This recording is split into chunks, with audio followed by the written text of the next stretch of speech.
欢迎收看6小时的财经快讯。首先为您带来的财经快讯是：资深食品高管温迪·戴维森担任 Hain Celestial 首席执行官，旨在扭转公司颓势。他的计划包括提高分销、数字化转型和建立业绩导向文化，但市场怀疑者众多。戴维森拥有丰富的行业经验，曾任职于泰森食品、麦考密克、凯洛格和格兰比亚。让我们关注。美国农业部将对牛肉进行禽流感颗粒检测，但官员周二表示，他们相信该国的肉类供应是安全的。目前已在9个州的近30个奶牛场中发现了禽流感。这项新检测是美国农业部追踪和了解病毒如何在牲畜中传播的最新举措。我们来看一下，亚马逊的第一季度收益超出了华尔街的预期，推动其股价盘后交易上涨高达 5%。云计算业务表现强劲。AWS 有望年创收1000亿美元。让我们关注。周二，美股收盘大幅下跌，创下2024年华尔街表现最差的一个月。此前公布的新劳动力数据高于预期，投资者等待美联储即将做出的利率决定，并消化亚马逊 AMZN 公布的强劲收益。我们来看一下 AMD 第一季度财报优于预期，但本季度指引低于预期，股价下跌。我们来看一下，特朗普上周增持其社交媒体应用程序 Truth Social 运营公司的股份至近 65%。接下来这条消息 ，Supermicro Computer 第3季度的收入低于预期，因服务器行业竞争激烈，但预计第4季度收入将高于预期，因其人工智能服务器需求稳定。让我们关注。星巴克第2季度业绩不佳，营收、收益和同店销售额增长均低于预期。客户减少了光顾次数和订单规模。中国市场表现疲软，销售额下降 11%。公司计划调整策略，以应对困难的市场环境。让我们关注。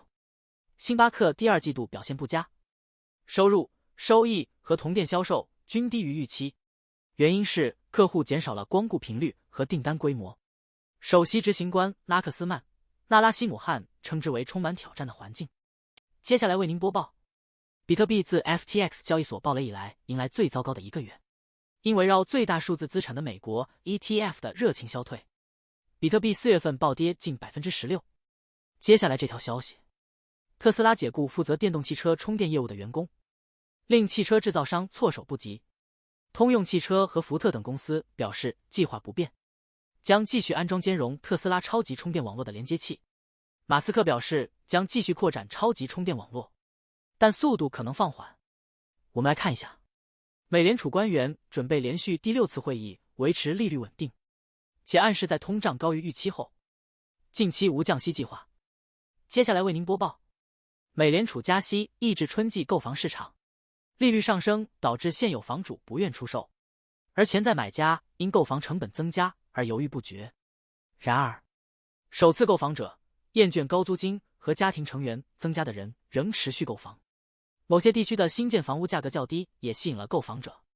接下来为您播报，币安创始人赵长鹏因认定洗钱罪被判处4个月监禁，较检方要求的3年量刑大幅减轻。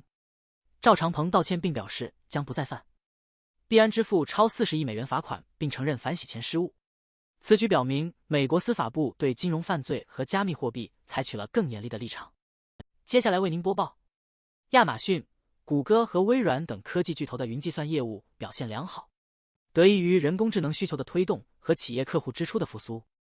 接下来为您播报，澳大利亚大型银行预计上半年利润下降，因高运营成本和按揭和存款销售竞争导致利润率下降，逆转可能存在的股票上涨局面。接下来这条消息，日本制造业活动4月收缩放缓，产出和新订单下降，通胀压力持续，但企业发现市场需求足够强劲，可以提高产出成本。制造业采购经理人指数 PMI 从3月的 48.2 升至 49.6， 但低于预期的 49.9， 该指数仍低于 50.0， 表明活动收缩，但创8个月来最慢收缩。最后一条财经快讯，美国参议院投票通过法案，禁止从俄罗斯进口浓缩铀，该法案已送交白宫。而白宫表示支持阻止克里姆林宫运送反应堆燃料的努力。以上是过去6小时的财经快讯，我们6小时后见。